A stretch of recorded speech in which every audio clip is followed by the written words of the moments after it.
We are super excited to have Dr. Christina Towers here with us today. Dr. Towers is an assistant professor at Salk Institute for Biological Studies located in California. Her lab is designated as a molecular and cell biology laboratory, and she is a grant recipient of the 2023 Women Scientist Innovation Award for Cancer Research under the B-Scholar mechanism. So thank you so much, Dr. Towers, for joining us today. We are super excited to have you, and I know our team is really excited, and as well as the organization. So we are going to start off today's Lunch and Learn with a wonderful lab tour that Dr. Towers and her team put together. And then we will go into her presentation and her discussion about her work and her research. And then we will finish up today's session with the Q&A portion. So sit back, relax, and enjoy the tour.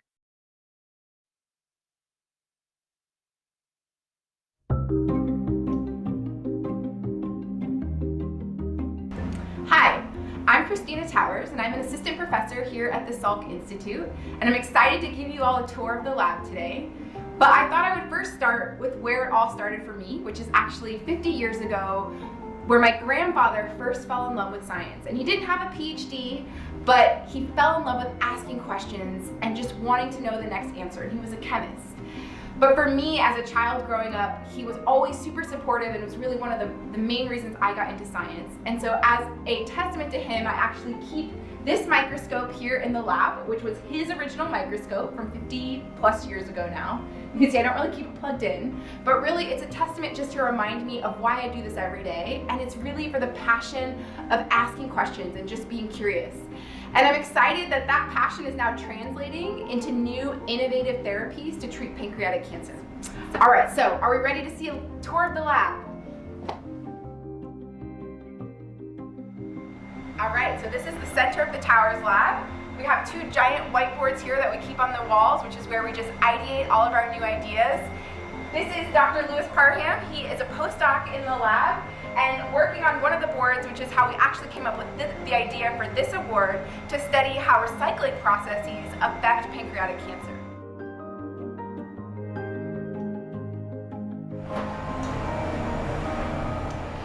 So here we have a fantastic tool, which is a microscope that allows us to monitor organoids in real time.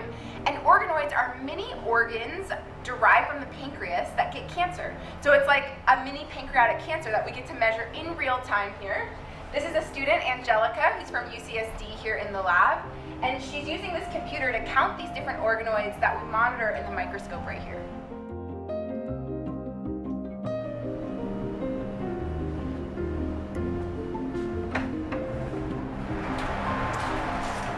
So this is our tissue culture room where we culture all of our pancreatic cancer cells and organoids.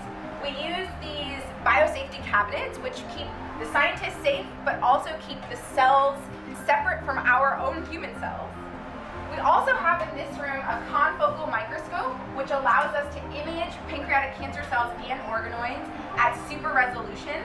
So we're not just monitoring the cells themselves, but we can actually see intracellular or organelle compartments within the cells.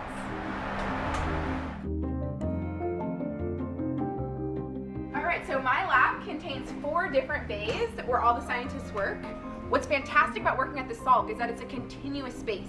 So where my bays end compared to where the next labs start, there's no wall in between. It makes a fantastic environment for collaborative science between me and my neighbors, but also amongst the entire institute. I just want to say thank you again for funding these projects, and that's the end of the tour of the Towers Lab here at the Salk Institute.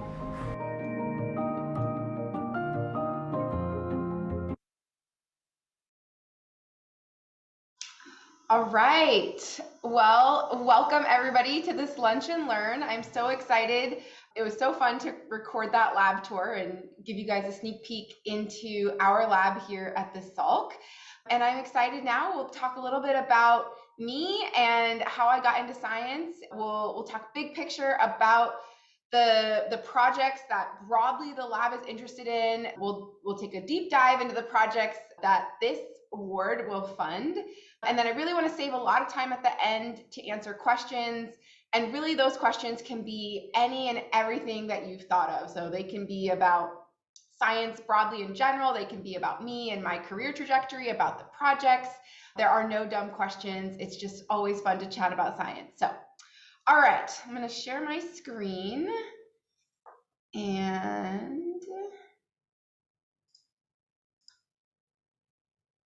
all right, let's go. All right, are we seeing the correct screen? Shoot me a thumbs up. Yes. Okay, all right, sounds great. Okay, so my lab broadly focuses on targeting cancer cell metabolism. And metabolism is building things and breaking things down, which ultimately fuel the growth and survival of all cell types. And we really focus on cancer cells. But before we get into that, I will start with sort of my journey and how I got here. So for me, it started in the 2nd grade, and I had to do a project where we had to take every letter of the alphabet and come up with an animal and draw that animal. And I just fell in love with animals at that point. And that translated into wanting to learn everything there was to possibly learn. And I would ask the next question every single time. And that sort of turned into a passion for science, and specifically the ocean. And I really wanted to be a marine biologist, and I wanted to study whales. And, that manifested in all different ways through high school as I sort of did my research of what could I do, where could I go as a scientist, and it really ended on, I want to be a marine biologist. So that took me to the University of Miami, which is where I got my bachelor's degree. And I went there initially as a marine biology major. I took my first marine biology course where we go out on the ocean. And I learned 3 things very quickly within that very first week of college. One was that I get extremely seasick and I would not ever be able to sustain a career where I had to be on a boat. 2 was that I also was not a huge fan of humidity. I was I can't live here. I could never live right here, which is ironic because now I live on the ocean anyways. But the third thing I realized is that actually most marine biologists didn't study whales. And when I actually talked to the marine biologists that had this as a career, they studied things that I found far less interesting at the time. And so I actually changed my major within the first week of being at University of Miami. And I changed it to just general biology. And I loved science still, but I didn't know what to do with it. And, I would talk to my professors and they're like, oh, what should I do? I talked to my parents. My parents were like, oh, well, if you love science, you should just be a doctor. You should be a physician. That's what all people that love science should do.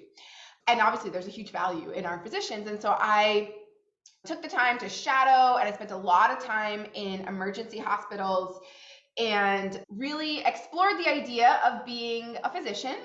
And for me, I will never forget a moment in an inner city hospital in Miami where almost every patient that comes in is uninsured or underinsured. And a woman came into the hospital, into the emergency room, and she had a tumor, a breast cancer essentially, that was growing out of the skin of her chest. And this was the very first time that she was being seen for breast cancer, which is a nearly curable disease at this point. And she was being seen this late because she didn't have insurance. And for me, that was just heartbreaking. And I went home, I cried myself to sleep.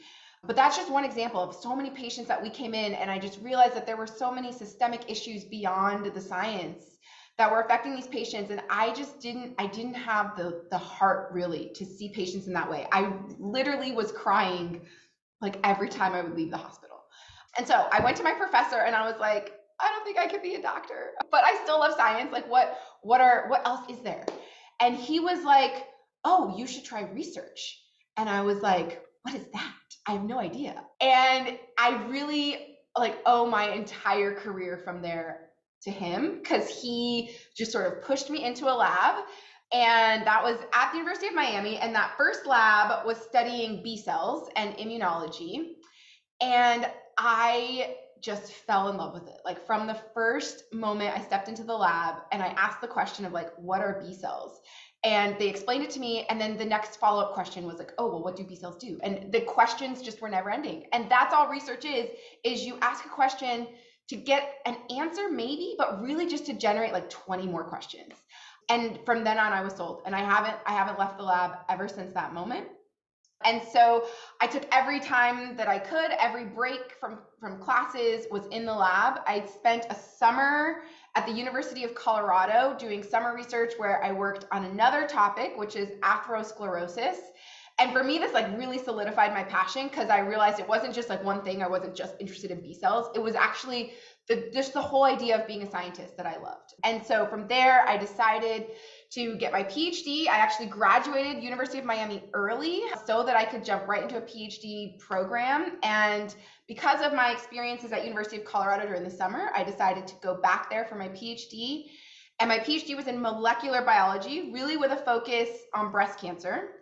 And that was my first introduction to cancer. My family, I have a lot of breast cancer in my family, so I was always drawn to that topic. But again, you know, that the patient wanting to really help patients drew me to the topic. But once I got into the topic, it was just asking questions and really interested in the fundamental discoveries.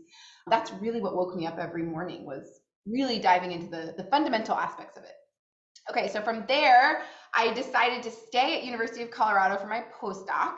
And for those of you that don't know, a postdoc is really similar to residency for MDs. So it's the stage after you have your degree, but you're not quite ready to be independent. And it was during this time that I really started working on these recycling processes as a form of metabolism within cancer cells. And we'll dive a lot deeper into that. But from there, I went on the job market in 2020, mid-pandemic, which was really fun. But I ended up coming here to Salk, which is where I am now as an assistant professor, and I still study these recycling processes in cancer cells.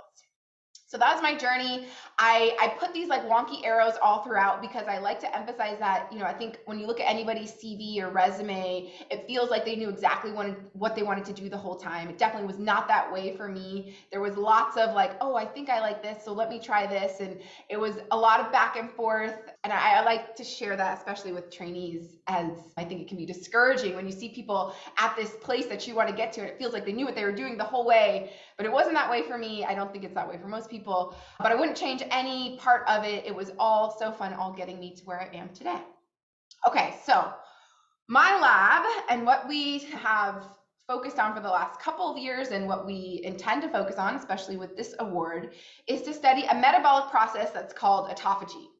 Now, I know autophagy is like a really fun word to say. It's kind of tricky, but it breaks down in the Greek to auto, which means self, and phagi, which means eat. So it literally means to eat yourself. It's a recycling process that all cells can do. They break down or degrade damaged material, and in the process, they generate building blocks that fuel metabolism. So if I walk you through, I don't know, can you guys see my arrow here? Okay, so I'll walk you through this diagram. So here we're looking at a cell. This is the outside membrane of the cell, or the outer membrane. And here is the autophagy process, which is where we have all of this cytoplasmic material, all these different organelles and proteins that are in the cell, and they get engulfed in this double membrane structure that encloses all of this material that's called an autophagosome. And then autophagosomes go on to fuse with another organelle in the cell called a lysosome. And lysosomes are really acidic, so they have a low pH, and that allows for specific enzymes to break down this material. And then it generates all of these building blocks that then go back in to make DNA and RNA and proteins and help the cell do whatever the cell should be doing depending on its cell type, right? So in a neuron, it's helping it fire action potentials, and in a cardiomyocyte, it's helping it beat. But quality control and getting rid of the dead things or damaged things to build more new healthy things is absolutely imperative for all cells, including cancer cells. Okay, so there's a lot of different proteins that regulate this process. I'm not going to go in depth to all of them. I'm just going to highlight one, which is called ATG7. And this protein is so important that if we were to get rid of this protein, either genetically by deleting the gene or pharmacologically by targeting it with drugs, we can block the entire process. And that then leads to an accumulation of all of this damaged material that would normally be getting degraded, but now it's just going to build up in the cell. So as I mentioned, I'm interested in studying this process in cancer. And the reason for this, and I apologize for the fuzzy figure, could not get a higher resolution image. But so this is an experiment that was done by others, and this is an experiment that was done in mice that have pancreatic cancer.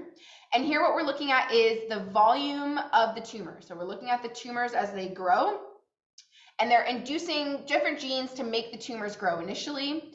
And so the black line here, these cells have intact autophagy. But then if you genetically delete genes that get rid of autophagy, you can dramatically slow the growth of these tumors. So this really highlights that autophagy is supporting the growth of the tumors. And if we block it, we can prevent tumor growth. So this study, as well as many, many others, have led to the launch of over 60 clinical trials now. And I by no means want you to read this chart, but this is just to highlight how many different clinical trials have been moving forward that target this process. And they're happening in all different tumor types, mostly solid tumors, but also some leukemias. And they all use inhibitors that target the lysosome stage, so sort of that late stage of autophagy. I will highlight one. This is a clinical trial that happened in melanoma or skin cancer. And I highlight it because it really was initially very exciting in that we were seeing an 85% response rate. So 85% of the patients that were taking these autophagy inhibitors, we were seeing smaller tumors over time. Super exciting, and the whole field was really celebrating this. But then as the trial sort of came to an end, and this was done like largely, I use the royal we here, the whole autophagy field, noted that there was 11.2 months of survival within the patients where their tumors are not growing. So we call this progression-free survival, was 11.2 months. If you compare that to the standard of care, so that meaning chemotherapies that have always been used, it was exactly the same, 11.1 months. And so this is kind of now where we see ourselves as a field, is it seems like we're making progress. It seems like this therapeutic strategy could work, but it's not actually leading to any significant result for our patients. So to me, this is a huge red flag, and this is what my lab is really interested, is trying to understand why cells need autophagy, and if you block it, it seems to cause the cells to stop growing, but eventually the cells start growing again, right? And the patients are not actually getting any benefit from this.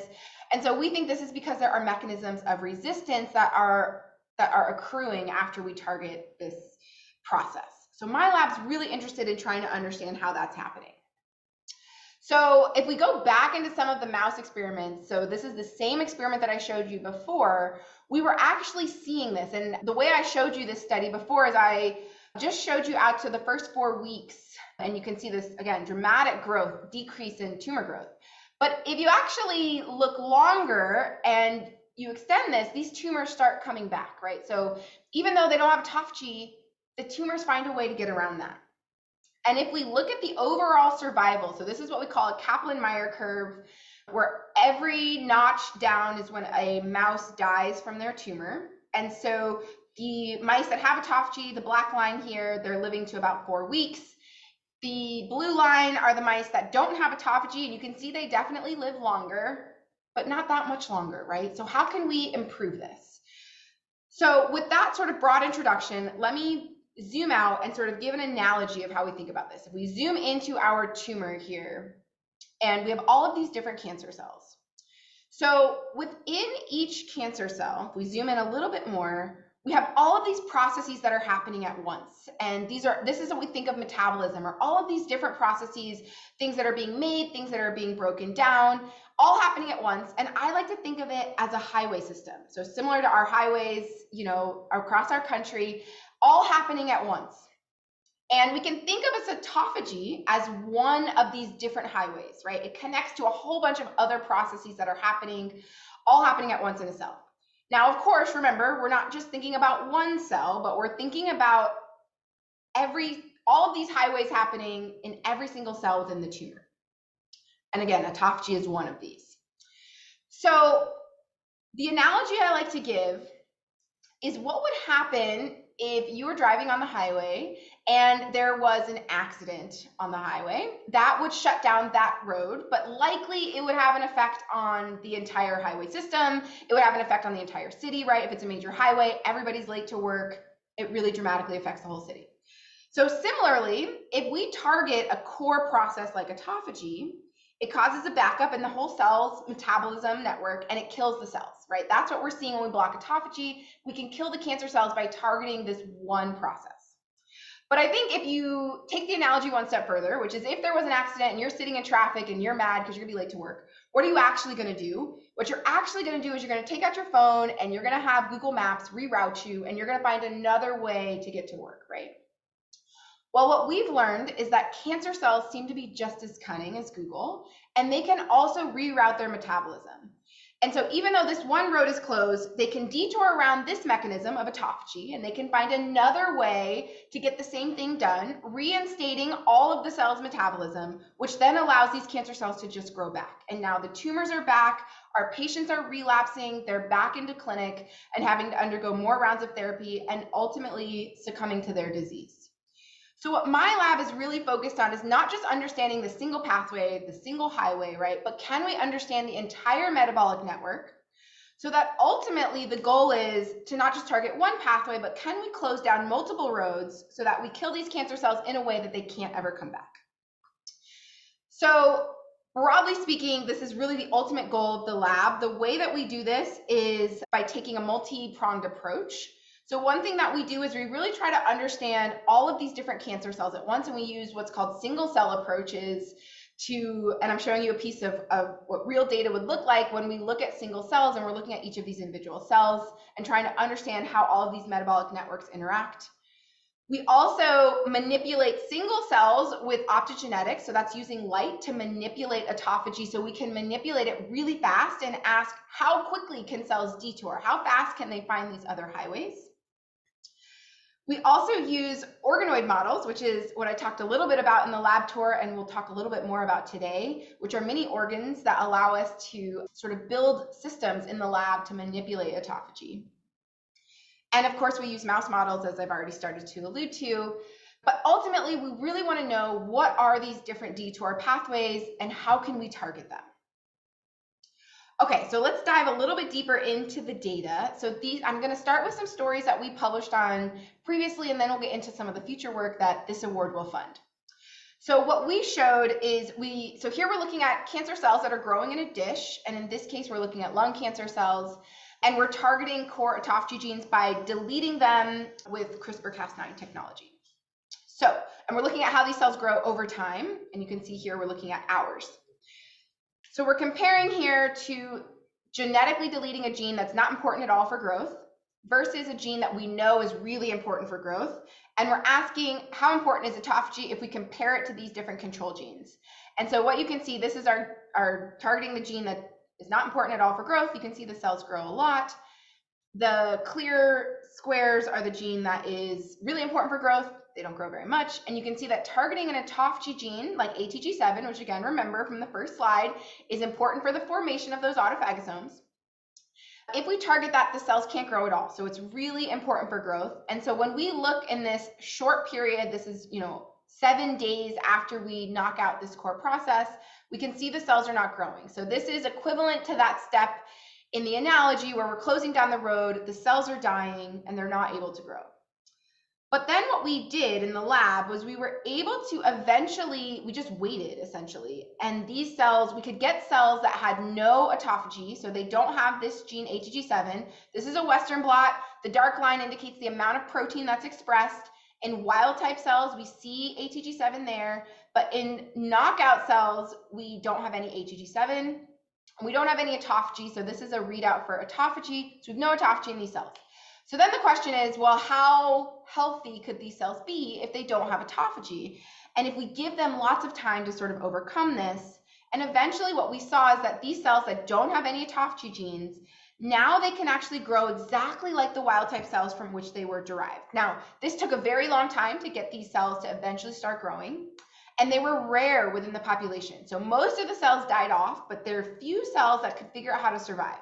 So this is equivalent to that detour step in the analogy where now these cells have come back, they're growing just healthy and just fine.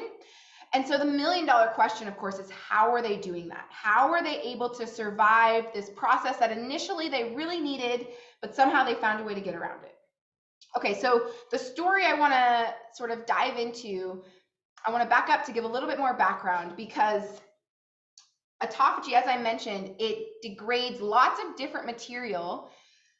And there's different forms of autophagy based off of what material it's degrading. So we talked about autophagy and how the word breaks down, but these select forms of autophagy sort of take a play on that word. So really focused on mitochondria, which are these giant organelles that are important for energy production. And the way that quality control for mitochondria is maintained is by degrading mitochondria through autophagy. And this select form of autophagy is, instead of autophagy, is called mitophagy. Very original term, but just taking the word mitochondria and fusing it with autophagy.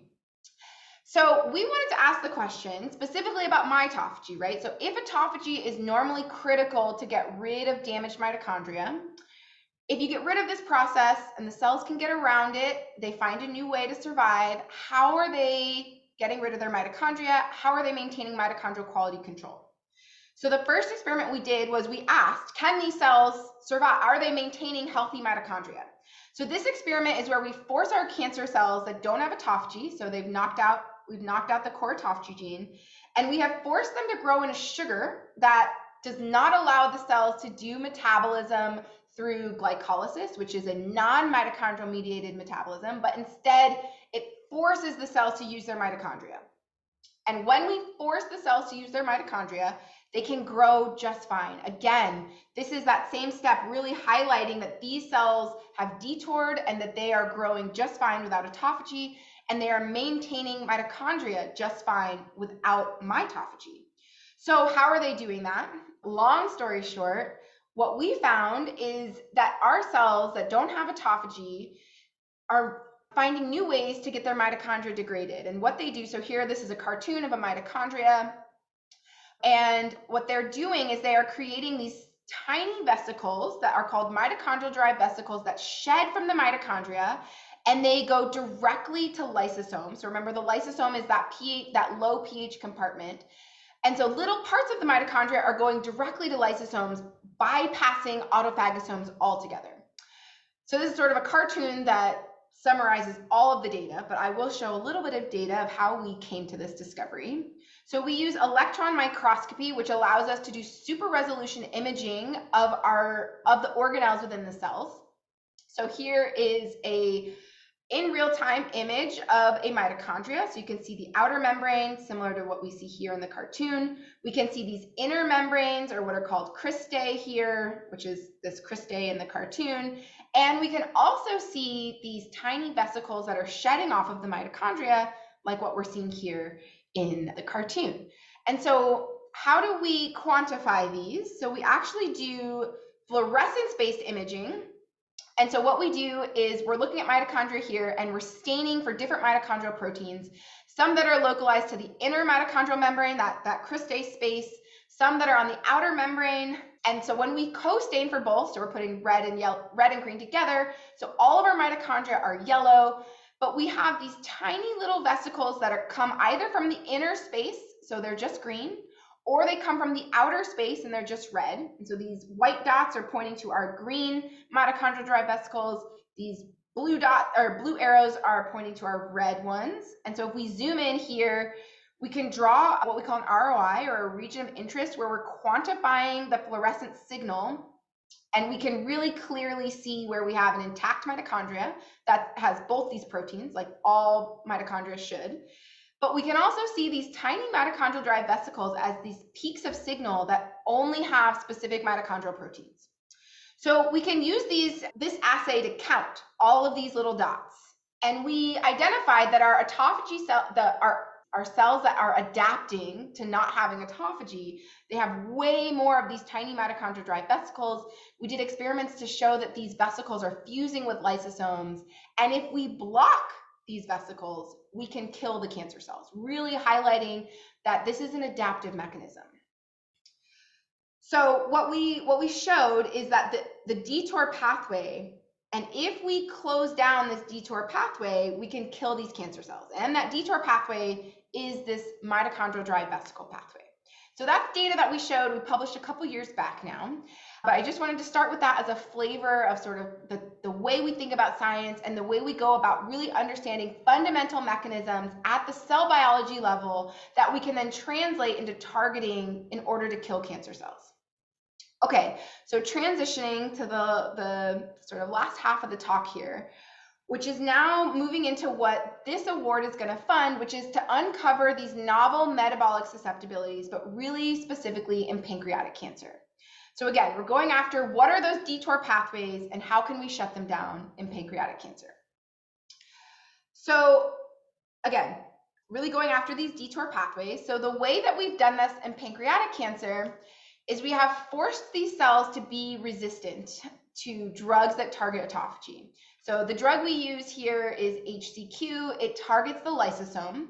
And what we've done is we've treated cells with increasing doses of this drug to force them to become resistant, forcing them to sort of use these detour pathways. And so this data here is what we call an IC50 graph. So we're looking at the amount of cells that are alive, and we're looking at the amount of drug down here, which is in a log scale, but this is the amount of drug we're treating with that causes about 50% of the cells to die. So a better way of graphing it down here is we're looking at the IC50, the amount of drug that caused half the cells to die, and we can see the cells that we've made resistant to different autophagy drugs. So they are resistant, meaning that it takes a higher dose to kill these cells. So most cells here are dead with only 10 nanomolar of drug. Here it takes 60 or 70 nanomolar of the drug to kill the same amount of cells. So now that we have these models, we can ask, what other drugs will now kill these resistant cells? And we've come across, this is like brand new data, so very preliminary data, not yet published, but exciting data nonetheless, where we have found ways essentially to kill these cells that are resistant. So this is exciting because we're using a drug called gemcitabine, which is a standard of care drug that's already used in clinical trials. It is already, it's already used in patients, not just in clinical trials. It is an FDA approved drug. So if we look at the black line, we're looking at cells that are not treated with anything. We're looking at the growth of these cells. These pancreatic cancer cells are growing just fine. If we treat them with this chemotherapy, it causes a little bit of an effect, but not really. The cells are still growing fine. If we take our cells, this blue line, that are resistant to HCQ, resistant to targeting autophagy, you can see that they grow slower, which is good. It works a little bit, but they're still growing, right? They are resistant. But if we take these resistant cells and now we add gemcitabine on top of it, we can completely wipe out these pancreatic cancer cells. So this means that we have identified an escape mechanism, we've identified this reroute pathway, and we have found a drug, not just like a random chemical, but a drug that's already safe, already used in patients, that we can combine to immediately improve patient survival. So that's sort of one project in the lab, and we're really now, like I said, this is brand new preliminary data. We're validating this in mice and really trying to understand when and how we can use this as a combination therapy. The second project that we are working on is really looking at a question that's been known in the autophagy field for a long time, but it's really been a point of confusion for the field, which is the fact that autophagy actually acts as what we like to call a double-edged sword in cancer. And so what I mean by that is that if we look at normal cells and they're growing normally here, this would be like what a normal pancreas cells might look like, where they grow sort of symmetrically. Autophagy is really important for maintaining homeostasis. So it keeps the chronic tissue damage low, it prevents tumor signals, it prevents cancer-causing mutations, because it prevents all that damaged material from building up. So autophagy is actually a tumor suppressive mechanism in normal cells that don't have cancer. However, on the other sort of side of this, in established cancer cells in a tumor in a patient, autophagy is promoting the growth of that tumor. And that's what I already showed you in the mouse models, right? Like if you block autophagy, you can decrease the tumors because it's promoting the growth. And that's because autophagy is creating all of these building blocks that help the cells grow, maintain, and sustain metabolism. They also help the cells evade or escape cell death. So again, it's like dual role, right? It can be both tumor suppressive, but it can also be tumor promotional. And this has been known for a long time in the field, but nobody's actually understands why. And I propose that if we could actually understand this dual role, we could have a way better insight in how we can manipulate autophagy, right? If we can boost its suppressive functions, that would be great, at the same time that we can prevent its tumor promoting functions. Okay, so this is especially true in pancreatic cancer. So if we sort of zoom into a pancreatic tumor and we're looking at these different ducts of the pancreas, and we zoom in even further with sort of high resolution microscopy, and we can look at all of these different cells. Again, looking at the healthy cells that are nice and symmetrical. In pancreatic cancer, we have a progression from normal to cancer, and they go through this stage that's called pannin, which is a precancer lesion, where the cells start to lose their symmetry, they start to acquire damage, and eventually from this precancer lesion, they become full-blown cancer, which is called PDAC in pancreatic cancer. And what we know about autophagy is that in the normal pancreas, autophagy helps maintain and sustain sort of normal homeostasis, which is good. We also know that it prevents pannin from occurring. It prevents these precancerous lesions from occurring. But in an established PDAC, it promotes the growth of the actual cancer. So again, this is opposing roles. So how do we take advantage of the red light, and how do we block the green light? It's really tricky. And so we are creating models to be able to ask this question. And the way we're doing that is by using pancreatic organoids as a model for pancreatic cancer, so that we can manipulate these different stages and we can see normal pancreas, we can see pannin, and we can see PDAC. And so we can grow these little organoids in a dish. So we're watching a movie here of these sort of mini pancreas organs growing in a dish. And you can see that they have their circles because they have this structure of epithelial cells on the outside and sort of an empty lumen on the inside, similar to an actual organ. So using this technology, we can for the first time address these questions of this sort of dual role of autophagy. And the ultimate project goal, the ultimate aim here, is to use fundamental cell biology to understand when, at these different stages, pre-cancer, cancer, pannin, PDAC, when and how, what are these mechanisms, the mitophagy mechanisms, these adaptive mechanisms, how is autophagy promoting tumor growth? And then ultimately, how can we design drugs that block that, which eventually we will collaborate with clinicians to take these into the clinic, into clinical trials, and ultimately get our pancreatic cancer patients to live longer. And we don't want them to live, a couple months longer, but we want them to live years longer. We don't want them back in our clinics that are just relapsing with resistant disease. So how do we prevent the resistance? And that's ultimately the goal of this project, but really the broad goal of the Towers Lab.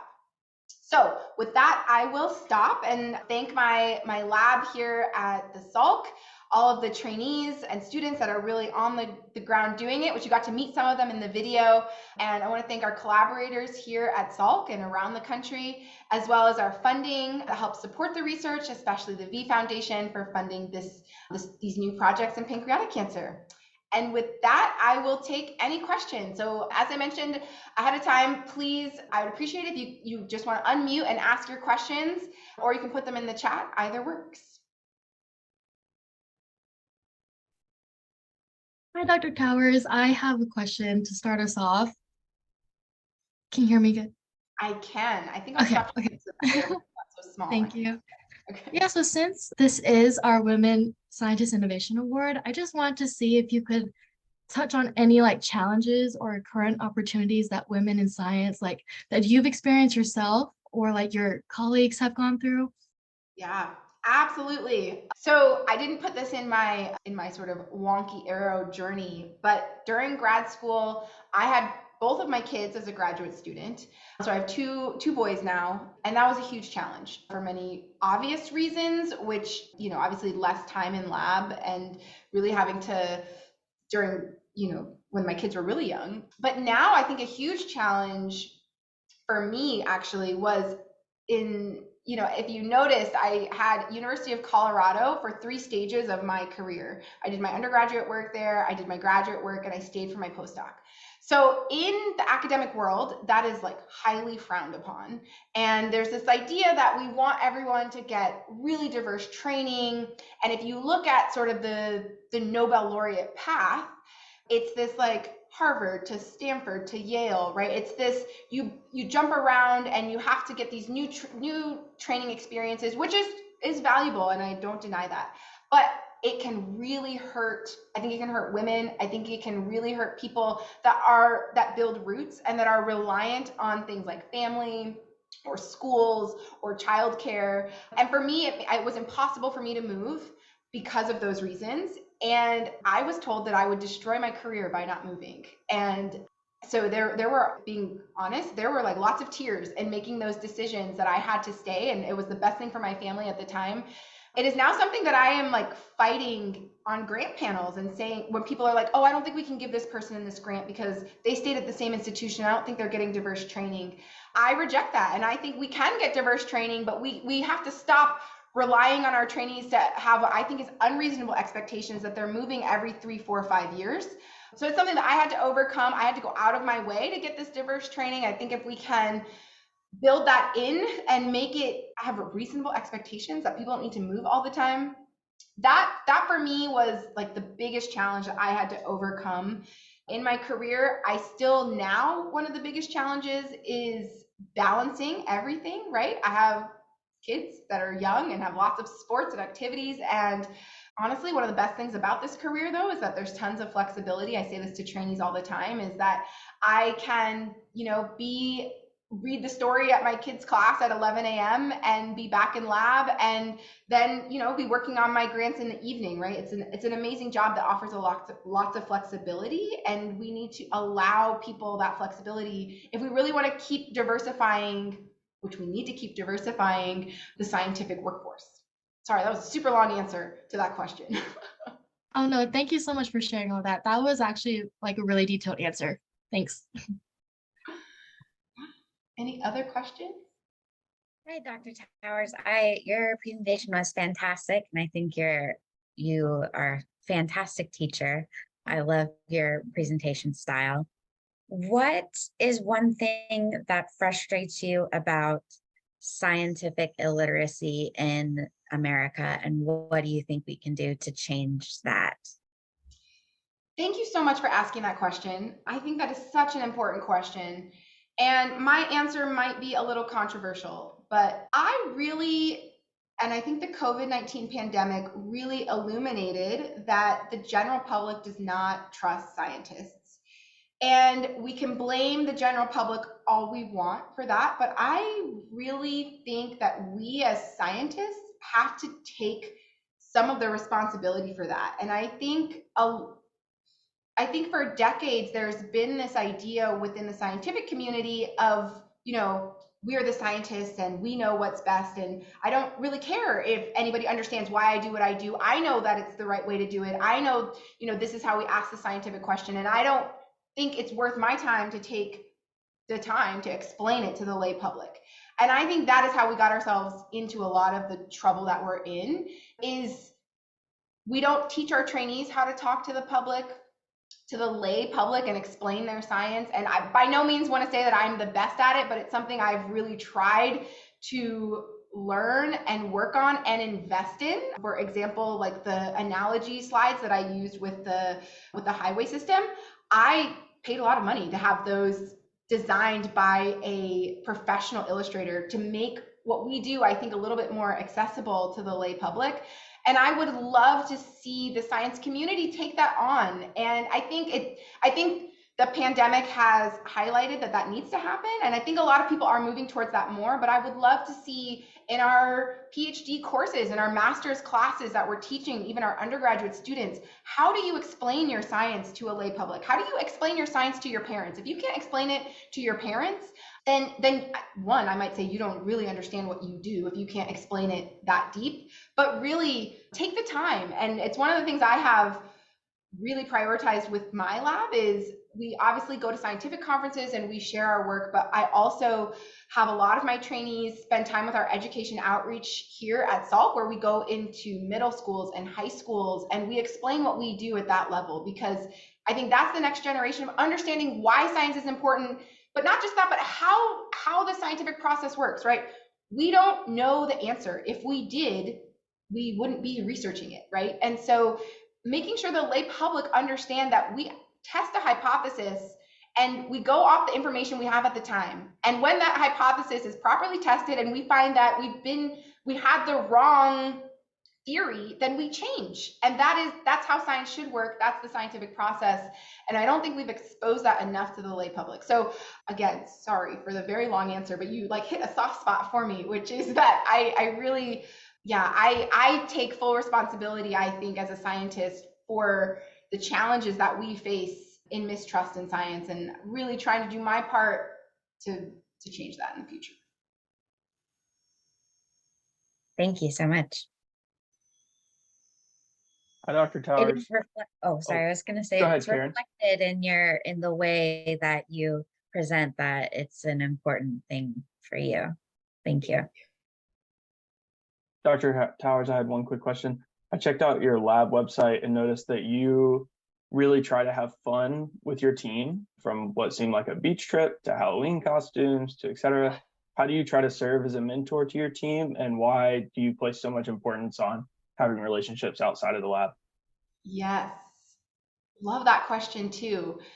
So I think that science is better as a team. We work way better as a team, and I've prioritized hiring a diverse lab, diversity across scientific expertise, diversity across ethnicity and race and thought, because I don't know all the answers, and I want to bring people in that we can synergize.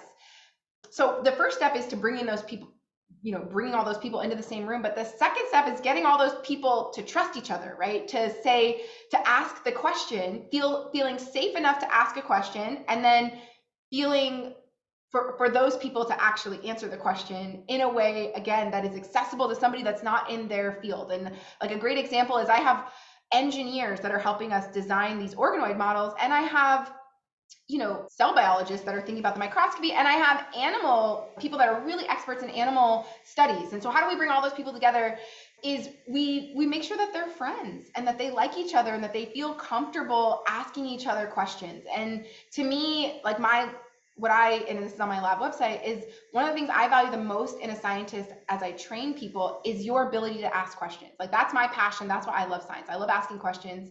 And I think the best scientists are the ones that are not afraid to ask questions. And so part of that is making sure people answer questions and are kind in the way they answer questions, even if it's kind of a dumb question. You have to be able to answer that. So I think building that trust outside of lab is super important. And this is all about building a culture of vulnerability, of inquisitive natures, all of that. And so, yes, we prioritize having fun outside of the lab. We do something at least monthly, if not more than that, which is to celebrate all of the successes, right? Anytime there's a grant or a paper that gets published, but also just to enjoy each other and get to know each other. We also do lab retreats, which are really fun. This past year, we did one where we, again, really trying to focus on this really understanding how to explain things in lay terms. So we took a week off from the lab where we went to different coffee shops all over the city, and everybody had to really not do science, but think deeply about their projects, think about new projects, read the literature. And then it ended, the last day of our lab retreat is we went to Universal Studios and we spent the day there, which was super fun. But everybody had an assigned line, right? Like somebody's line was, oh, you're the Harry Potter ride, or you're the Despicable Me ride. And in that line, they had to, they had like an hour, because the lines were crazy, to explain with no notes, no PowerPoint presentations, no notes. They had to explain their project and a brand new project in lay terms to the rest of the lab. And the lab had to be able to discuss that back and forth, right? And so it was a great way to get people to talk about science and not feeling like this stuffy pressure of like a presentation and like, getting the data perfect, but really, how do you think about it big picture, and how do you explain it big picture? And how do you hear it big picture, right? For the people that are listening, how do you interact, and how do you hear something for the first time and just ask a question without like really seeing every data point? So that was super fun. And then we also wore shirts, and on the back of our shirts, they said, "I'm a scientist, ask me anything," in the hopes that like people randomly at Universal Studios would ask us questions. That part failed because it was like super cold, so we had to wear sweatshirts the whole time, so nobody actually saw our shirts. So I learned my lesson from that, and that next time I need to make sweatshirts instead of shirts. But that's just an example of the really emphasizing the lab culture. And I think this is something else that if you look at past generations of scientists, has really gone sort of unprioritized, right? It's been like the science is all that matters, and everyone needs to be in the lab doing science 100% of the time. And yes, the science is all that matters, but I think if you can build a healthy culture, you can do better science. So that's my philosophy. Thank you for asking that question. Thank you so much. Hi, Dr. Towers. Thank you again for the presentation. I've really enjoyed it and learned a lot. I have a question for you. I know you said you started to go down the path of being a physician, realized that was not the right fit for you. Research was more your specialty. How often or in what ways do you interact with the physicians or the people who are working directly with patients with the work you do? Is there a lot of collaboration? That's a great question. So I would say that our lab, on the spectrum of fundamental biology, the people that like work in yeast models, right, all the way to clinical science, which are the people that are running clinical trials. So if that's the spectrum, I would put us like just left of center there, right? We're definitely more on the fundamental side. And we think about cells and we think about, the cell biology more than we think about like actually interacting with patients. That being said, we only want to ask fundamental biology questions that are relevant to the patient. So on a daily basis, we are definitely not interacting with patients regularly. What we do is we read a lot of the clinical trial literature. We want to understand what's going on in clinical trials and how can we design our fundamental biology to improve clinical trials. And then what we do is we collaborate with physicians to get clinical samples. So a lot of the clinical trials I talked about today that are using these autophagy inhibitors, we have collaborations with them so that they're sending us samples and biopsies from their clinical trials so that we can actually work on those tissues specifically from those patients. And then we are presenting our research and our findings to those clinicians running the clinical trials to help them better design them. So it's very likely that the trainees or students in my lab could go their entire tenure without actually meeting one of the patients that have pancreatic cancer that we're studying. But my hope is that they are always really thinking about their science with that understanding. And I want to just preface that I really think that entire spectrum is 100% necessary. Autophagy was first identified in yeast. If we didn't have those studies looking in single cell organisms to understand the genes that are necessary, we would never be able to get to the clinical trials that are targeting them. So it's really important that we have the science across the spectrum, but it's also important that we're interacting, and that's why scientific communities are so important, that we're learning all the time. What's the newest discovery in yeast that we can manipulate, and what's the newest result from the clinical trial that we can change how we're designing our experiments? Does that answer? Dr. Towers, does anyone else have a question? If not, I'd love to ask one. All right, I'm going to jump in. First, thank you. It was brilliant. Thank you. We've learned so much. Everyone who's watching you today has played a role in your funding. So I think it would be helpful for us to understand, is there something about V Foundation funding in particular, or this grant, that has made either a strategy or something risky possible, or maybe a piece of your career that would not have been possible? Absolutely. So the very last thing that I talked about, which was this like dual role of autophagy in cancer and how it can be promoting tumors, but also blocking tumor growth.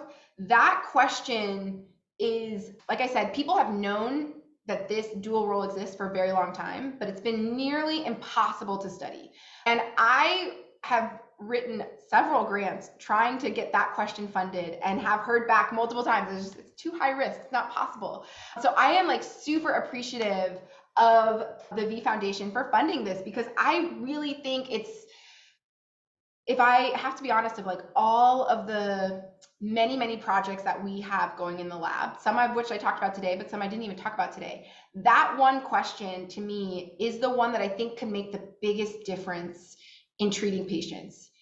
And yes, it's high risk because it's hard to understand, and that's why we've known about it for so long but have made no progress in like the last 20 years of research. But if we don't tackle high risk things, then we'll never make progress. So I cannot say thank you enough for funding something that is high risk and for putting your faith in me that we might be able to make progress on this.